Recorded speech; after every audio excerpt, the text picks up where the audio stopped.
네, 중국이 거래 중단 조치인 서킷 브레이커 시행을 잠정 중단한다고 결정했습니다. 위안화 철화 등 중국 당국의 어설픈 대응이 오히려 불안 심리를 더 키웠다는 지적도 나오고 있는데요. 네, 미중 산업경제연구소의 조용찬 소장과 함께 관련된 이야기 나눠보겠습니다. 어서 오십시오. 네, 예, 안녕하십니까. 자, 중국 증시 그야말로 롤러코스터 장세인 것 같습니다. 개장 직후에 올랐다가 다시 쭉 빠졌다가요. 지금은 좀 상승하는, 회복하는 모습을 보이고 있는데 일단은 좀 안정을 찾았다고 봐도 되는지 어떻게 보십니까? 네, 안정을 찾기보다는 네. 일시적인 회복으로 보시는 게 맞을 것 같습니다.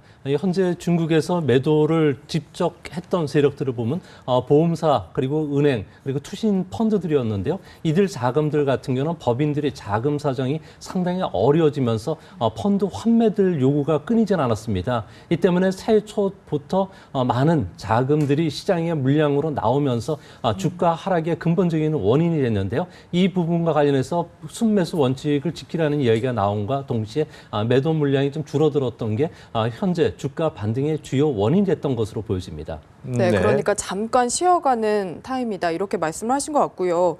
중국 당국이 도입 나흘 만에 서킷 브레이커를 잠정 중단하기로 오늘 결정을 했습니다. 아무래도 이 제도가 더 악영향을 끼친다고 판단을 한 걸까요? 네, 이것뿐만 아니라 중국 정부가 내놓는 여러 가지 섣부른 규제라든지 그리고 증시 안정 대책에 따른 후유증들이 지금 나타나고 있는데요. 현재 중국 같은 경우는 경기 부양을 위해서 금리를 계속 낮추고 있지만 미국은 금리를 인상시키는 추이에 들어갔습니다.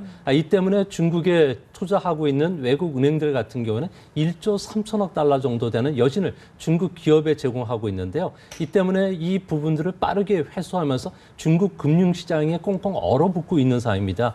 기업들도 도산이 되고 자금난이 빠지게 되고 있기 때문에 그런데요.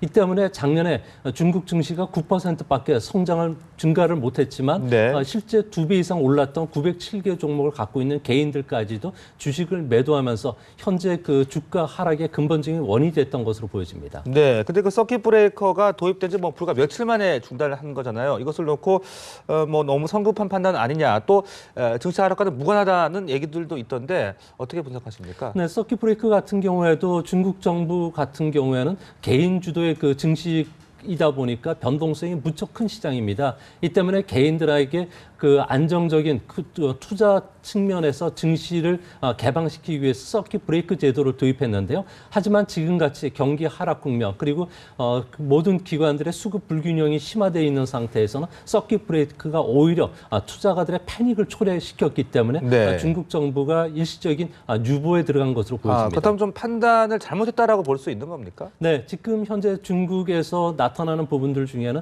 급매물이 빨리 정리가 돼야지 주시장에 새로운 자금이 유입되면서 펀더멘탈 측면에서 주가가 올라갈 수 있는데 현재 중국의 그 악성 매물들을 보면은 최근에 많이 올랐던 종목, 주가 수익 비율로 봤을 경우에 100배에서 200배 되는 종목들의 집중적인 매도 물량이 나오고 있는 그런 상황입니다. 네.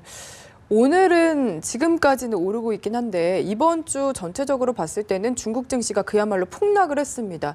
이게 하나로 따지면 어느 정도가 사라진 건가요? 네, 지난 그 3일간 세계 증시 같은 경우에는 2조 5천억 달러의 그 시가총액이 사라졌고요.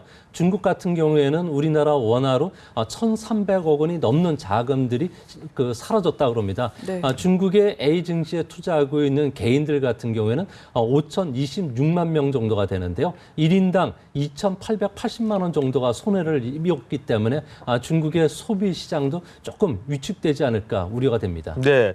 자, 그렇다면 중국 증시 앞으로도 계속 하락할 수밖에 없는 상황으로 봐야 되는 건지 어떻게 판단을 하십니까? 네, 중국 같은 경우는 올해 경제 대조정 과정으로 지금 여기고 있는데요. 이 때문에 공급 측면의 개혁이 시작이 됩니다.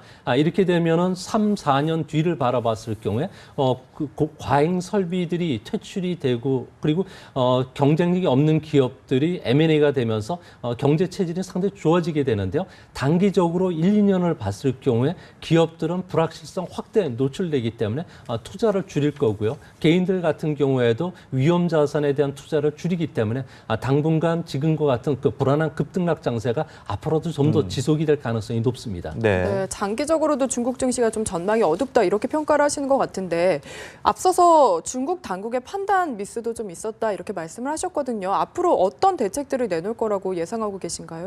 네, 앞으로 중국 같은 경우에는 IPO 물량도 계속 쏟아지게 되고요. 주가 상승 시마다 무려 270조 원이나 되는 8월 달에 증시 안정기금들이 매수됐던 물량들이 쏟아지게 됩니다. 이 때문에 중국 정부는 연기금의 투입을 조기 검토할 것으로 보여지는데요. 하지만 연기금 투입이 되더라도 올해 최대 170조 원 내지 190조 원 정도가 될 것으로 보여집니다. 이 규모는 우리나라 증시로 볼 때는 큰 규모지만 중국에서는 시가총액이 1%밖에 안 되기 때문에 그렇게 효과가 없고요. 또한 증시 개방도 속도를 내겠지만 현재 중국 증시의 그 불안한 급등락 그 현상을 우려해서 외국인들도 좀 보수적인 투자를 하기 때문에 당분간 중국 증시의 그 약세 국면은 지속되지 않을까 보여집니다. 네. 함께 위안화도 살펴보겠습니다. 오늘 위안화 가치를 9거래일 만에 상승 고시를 했거든요. 그런데 장기적으로 봤을 때는 이게 상승으로 갈지, 가치 절상으로 갈지, 절하로 갈지 어떻게 예상하십니까? 네, 해외 그 투자가들 같은 경우는 여신 규모가 조금 전에 1조 3천억 달러라고 말씀드렸는데 이 자금들의 80%가 단기 여신들입니다. 대부분 무역금융 형태로 해서 중국에 제공이 됐는데요. 이거를 갖고 있는 기관들, 법인들 같은 경우에는 대부분 재테크 상품이라든지 부동산이라든지 채권에 투자를 대고 있습니다. 이 때문에 미국의 금리 인상에 맞춰서 해외 자본들이 중국의 그 자산 부채 조정을 지금 활발히 하고 있는데요. 특히 홍콩 같은 경우에는 중국에 5천억 달러 정도가 빌려줬는데 홍콩 GDP의 무려 200%에 달하기 때문에 위험 자산을 줄이고 또 싱가포르 같은 경우는 GDP 15%가 중국에 투자되어 있고요. 우리나라도 70억에서 100억 달러 정도가 투자되어 있는데 이 자금들을 환수하기 때문에 당분간 그 위엔화는 올해 말 정도 되면은 1달러에 6.8유엔에서 많게는 7유엔까지 절하가 되지 않을까 보여집니다. 네, 자 중국 경제가 이처럼 좀 어려움을 겪고 있는 요인들은 어떤 것들을 좀 꼽을 수가 있을까요? 네, 아무래도 중국에서는 제조업 부분의 경쟁력이 급속도로 약화되고 있습니다. 중국에서 제조업 평균 비용을 보면은 현재는 미국의 3% 정도 우위밖에 안 되는데 2018년이 되면은 오히려 미국이 3% 정도 우위가 되게 됩니다. 이렇게 되면 중국의 전통적인 제조업 같은 경우에도 고용을 많이 창출시켜주고 있는데 이 부분에 그 우려가 되고요. 특히 중국에서 가장 많은 일자리를 창출시키고 있는 애플의 그 하청 공장의 홍하이 같은 경우는 120만 명 고용 공장을 인도로 옮길 정도로 빠르게 그 제조업의 공동화가 진행되고 있습니다. 이 또한 과잉 생산 시설 퇴출이 지금 빨라지고 있기 때문에 중국의 제조업 경쟁력 약화가 아무래도 중국 경제 그 어려움의 그 주요 원인이 됐던 것으로 보여지고요. 경제가 악화되고 우려가 되기 때문에 이런 부분들이 주시장에도 계속 악영향을 미치는 것으로 보여집니다. 네. 그런데 정말 문제는 이렇게 중국이 흔들리게 되면은 이게 글로벌 금융위기로 확산하진 않을까 이렇게 걱정하는 분들이 많으시거든요.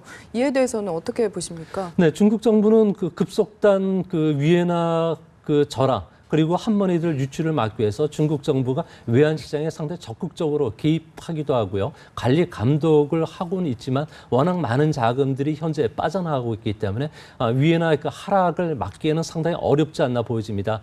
특히 지난 그 7년간 중국 같은 경우에는 미국의 그 GDP보다는 한 60%가 적지만 현재 5% 성장만 계속한다면 세계 성장의 그 공헌도를 0.7%포인트 정도 차지하기 때문에 여전히 그 중국이 미국보다 세계 경제 성장의 기여도가 높기는 하지만 중국의 성장률이 이렇게 둔화됐을 경우에는 네. 세계에 많은 영향을 끼치지 않을까 보여집니다. 그렇군요.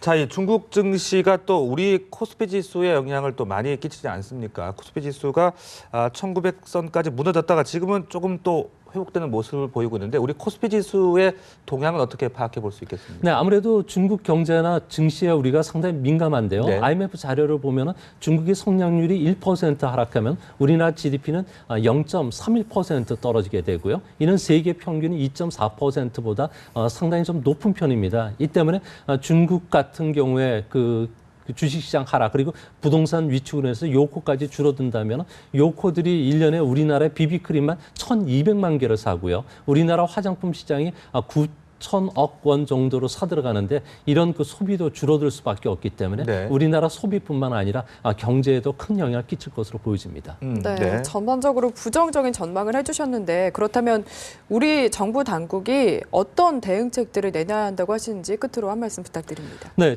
좀 최근 들어서 중국에 진출된 우리나라 기업들 같은 경우는 중국의 그 매출 감소뿐만 아니라 오히려 그 운영 자금까지 부족한 사태까지 몰리고 있고요. 여기에 위해나 절하라는 이중 삼중의 고통을 겪고 있습니다. 이 때문에 우리나라 정부 같은 경우는 중국 진출 기업들한테 자금 지원뿐만 아니라 중국 금융시장의 그 변화를 모니터링을 철저히 하고 대응책 마련에 나서야 되지 않을까 보여집니다. 네.